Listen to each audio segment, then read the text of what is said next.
ఇప్పుడు కేవలం 7,999కే up to 10 kgs వరకు బరువు తగ్గి అధిక బరువు నుంచి వచ్చే ప్రధాన సమస్యలను దూరం చేసుకోండి. వైసీపీ నేత ముద్రగడ పద్మనాభం నిన్న చేసిన వ్యాఖ్యలు చూసి బాధేసిందంటూ ఓ వీడియో రిలీజ్ చేశారు ఆయన కూతురు క్రాంతి. ఎంతో రాజకీయ అనుభవం ఉన్న తన తండ్రి ముద్రగడ పద్మనాభం జగన్ చేతిలో కీలు బొమ్మగా మారారని ఆరోపించారామె. బ్లేడ్ బ్యాచ్, గంజాయి బ్యాచ్ నడిపే ఓ జోకర్ చెప్పినట్లు తన అన్నదమ్ములు ఆడుతున్నారన్నారు క్రాంతి. తన సోదరుడు గిరికి నామినేటెడ్ పదవి ఎరవేసి తన తండ్రితో ప్రెస్ మీట్లు పెట్టిస్తున్నారని ఆరోపించారు. అనుభవం ఉన్న మీకు జగన్మోహన్ రెడ్డి గారి చేతిలో ఒక తోలుబొమ్మలా మారడం చాలా బాధాకరం. మీ స్క్రిప్టుకు జగన్ గారి స్క్రిప్టు సేమ్ టు సేమ్ ఒకేలా ఉన్నాయి. ఒక బ్లేడ్ బ్యాచ్ని, గంజాయి బ్యాచ్ని నడిపి ఒక జోకర్ చెప్పు చేతిలో నా అన్నదమ్ములు ఆడుతుంటే బాధేస్తుంది.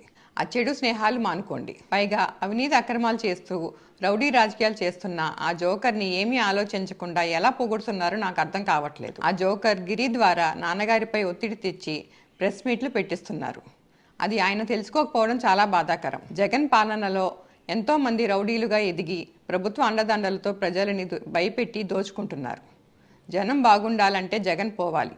గిరికి ఒక నామినేట్ పదవి ఎరవేసి నాన్నగారితో నన్ను అనకూడని మాటలు అనిపిస్తున్నారు. గిరి, గుర్తుపెట్టుకో, వైసీపీ ఓడిపోతుంది. నీకు నామినేట్ పదవి కాదు కదా, నీ పూర్తి రాజకీయ భవిష్యత్తు 13వ తారీఖున ముగింపు పడుతుంది.